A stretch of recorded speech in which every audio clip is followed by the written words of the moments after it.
Hello, everyone, and welcome back to Progress America Unfiltered. It's me, Tyler, and I'm here again with RHETT and JOCELYN. And just like we promised, we are having part 2 of our conversation about the weather. So if you remember from our last episode, we talked about the climate crisis, the impacts it's having on people's identities, senses of self, and hope for the future. And we talked a little bit about climate anxiety and climate nihilism.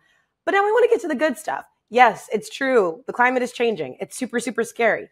But there are things that we are doing and can do to combat that. And so we're going to continue that part of the conversation right now. And I want to start off by talking about and hearing from RHETT and JOCELYN about President Biden's Inflation Reduction Act. So the Inflation Reduction Act is actually one of the most significant pieces of climate legislation in recent history. And this is coming from the EPA. They're really excited about this. So the Inflation Reduction Act offers funding, programs, and incentives that will transition our country from fossil fuels to clean energy. Very, very important in terms of combating the climate crisis. So some of the things that it does is, reduce renewable energy costs for organizations and businesses and nonprofits, and, gives funding so that people can kind of jumpstart that transition into renewable resources. And something that I feel like, before I pass it to you guys, RHETT and JOCELYN, is that I don't hear enough about this. I've heard about the Inflation Reduction Act, but I don't really hear too much from the Biden administration on the benefits it's going to have on the climate. So have either of you heard about these amazing climate benefits? And do you think that the Biden administration should be doing a better job of talking about the ways that they're addressing the climate crisis? Well, and I think it gets into this bigger problem with political communications where we've all become addicted to talking about things that feel urgent and problematic, and like we have to pass this and organize around this. And it's entirely contrary to what motivates people, right? I understand it. I was like this when I was younger. It's so addictive to walk around talking about like, oh, we have this urgent battle, we have this urgent election, not realizing that humans are easily flooded. We can only tolerate so much cortisol and adrenaline, and you're shutting people down. And it's leading to this trend of political apathy that like I don't blame people for. I blame our politicians for not saying, hey, we just passed the most progressive piece of legislation since the New Deal. You should feel powerful. You should feel hopeful. That's addictive. Winning is addictive. And there are good reasons for that, right? When we were Homo sapiens that ran around and, a flood of adrenaline meant there was a lion nearby. It meant like run. It wasn't ever despair and negativity were never emotions we were created to handle for a large amount of time. So when the political narrative and the political messengers are giving you nothing but like, oh, well, like Republicans are Nazis and Donald Trump's going to get reelected, instead of like, hey, we beat Donald Trump and we passed this amazing piece of legislation that's going to be huge for the future of the climate and your children and your grandchildren. That's what they should be telling us. That's why people get out and vote. I feel like such a common thread throughout all of the like big issues that we talk about on this show is the organizing factors. So like all three of us kind of have a background in progressive organizing that brought us into this movement in one way or another. And like, as JOCELYN was saying, these wins, even if they kind of slip under the radar of like, kind of like, I don't want to say mainstream media or anything like that, but if they don't get picked up as like a central story, these wins are still happening and the benefits of them are still reaching the public, whether you know it or not. Like whether you know it or not, the benefits of the Inflation Reduction Act and how it will reduce emissions is going to reach every single person in this country and on a broader scale throughout the world. And that's a very huge deal. So like people may not have the recognition there yet of saying, okay, this was caused literally by political organizing that influenced what the Biden administration targeted in this wanted to target in their agenda. But it also helps fuel the fight for what we're able to look at and set our sights on in the future as well. So much of this is organizing. And I love that because organizing is about celebrating those victories in order to prevent burnout for sure. Totally. And I agree. Like, I think as a lot of people who are in the eco movement, like Is this all we need to do? Absolutely not. But we should definitely celebrate it. I would love to see corporations being taxed, not just incentives for being good, but disincentives for being bad when it comes to pollution. But, you know, at the end of the day, this is a great start, and we shouldn't, you know, overlook it.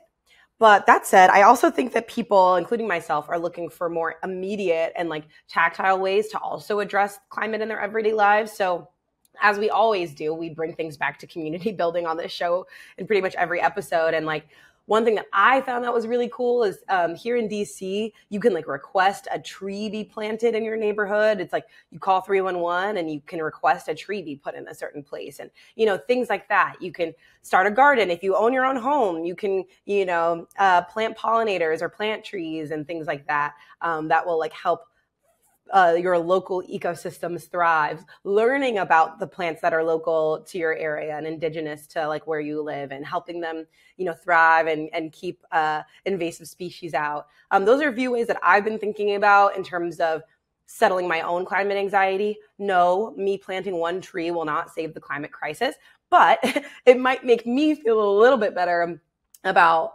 my place within this, you know, maybe meaningless, nihilistic existence and threat against climate change. So do either of you have things like that where you kind of take into your own account ways to combat this climate anxiety? So at risk of making everything about psychology, I think that what some of these like speakers are missing when they, you know, climate activists, very well-intentioned, get up and are like, we need to let people know the earth is dying. But see, here's the thing. People do know that, okay? We've literally, our grandparents were reading that news. We are talking, this goes back to Nixon. This is not new information. And so at some point, the climate community, including us very much, the progressive community at large, needs to take responsibility for creating a more charismatic narrative. If you're shouting at people and they're not listening, it's not an information problem, it's a you problem. And at the end of the day, like, people don't want to contemplate their own mortality all the time. And we could say, oh, that makes people ignorant or sheeple. No one wants to think about how they're going to die in like 3 years. And that gets back to what Tyler says. We need to be giving people more and more creative things to do. When you read about people in either natural disasters or under war, they're like, a lot of survivors will report feelings of like a sort of nostalgia for that time. And they're like, it's so weird. Like, why do I feel nostalgic for the bombing of Sarajevo? It's like, well, because in acute disaster, people actually like the desire to collaborate comes to the fore. Meaning comes to the fore. Like, you see these like tremendous acts of creativity and bravery. And I think the problem is we're not tapping into that natural human desire to like be superheroes. Instead, we're scolding people. And no one likes to be scolded, especially not by like a self-righteous person using a lot of buzzwords. People are like, you know what? You sound like a tool. I don't care what you think. But people do have a natural desire to like be heroes. Like, we need to learn less from like our own type of people and more from the victory gardens of World War II, where we were like this brave nation of people that were like fighting the Germans. That is the energy of like, we're all in this together. This is an existential threat that like, I don't care how rich you are, you can't live on an uninhabitable planet. And the great news is people are very motivated by that. Like, the reason we love superhero stories is because we all want to be superheroes. And that's kind of beautiful, you know? JOCELYN, that was such a beautiful way to put that. Like applause emoji for JOCELYN on that one. I really got to say it. You know, I just think that so much of just the climate crisis, like I think about like my own personal kind of like responsibility in this from time to time. And this kind of goes back to like a little bit of the nihilism, but I think that, you know, when we think about like what kind of personal roles we can play in this kind of ties back to Tyler's question. Tyler, I remember like when I visited your apartment, when we filmed there in DC a while ago, you had a beautiful kind of plant family going on in your apartment. All of these gorgeous like little plants, all of it. And I was thinking, wow, what an amazing green space that Tyler has created in her home. So kind of a little bit inspired by that, I've been collecting some plants in my new apartment. If you all notice, new background for my videos. So exciting. But I've been collecting some plants for this space. And I'm loving how much of a green space my new living situation is. And of course, like living in a city, like having all these plants, I feel like so comforted by them. Like to have the greenery around, I think is great. And you know what? I bet they're doing some good stuff for the air too, because that's what plants like to do. And so I take a lot of comfort in that and having this little plant family. And I think that's kind of, you know, like my little, I guess, coping mechanism within like thinking about the climate future is just like these beautiful things are possible. Doing things that are good for the planet are possible. Rescuing some plants off the street, which I found like some just being given away, bringing them here, like bringing them back to life, giving them fun new soil, watering them and watching them grow and prosper, like are things that are also immediately validating. And Tyler, now, of course, we're in competition for who has the bigger plant family. I know. Well, you might be winning because some of mine are dying because I went on too many vacations. But it's okay. We're bringing them back. No, I think all of this is so great and so true. And, you know, I think I want to reiterate, you know, the people responsible for the climate crisis are corporations, like full stop. There's no individual, no amount of reduce, reusing, and recycling that will end the climate crisis on an individual level. At the end of the day, the buck stops with these industrialized corporations that have literally put their profits over the habitability of the planet. However, I love that idea, JOCELYN, that you kind of mentioned, like the idea of taking that kind of 1940s war effort victory garden and taking that towards the climate crisis. Like, what if we all had little victory gardens that instead of, you know, providing food for soldiers and food for ourselves during times of war, we use them to, you know, give back to this planet. And something I've been thinking about a lot in general is like, everything is nature. Everything is a part of nature. Even if you're like me and you're a city person who loves to live in a city, there are still ways that you can and should connect with the natural environment. DC is, I think, pretty great about that, to be honest. There's tons of green space here. And like I said, you can request a tree and do all of these amazing things that kind of don't make you feel like you are separate from this great big thing that we call nature.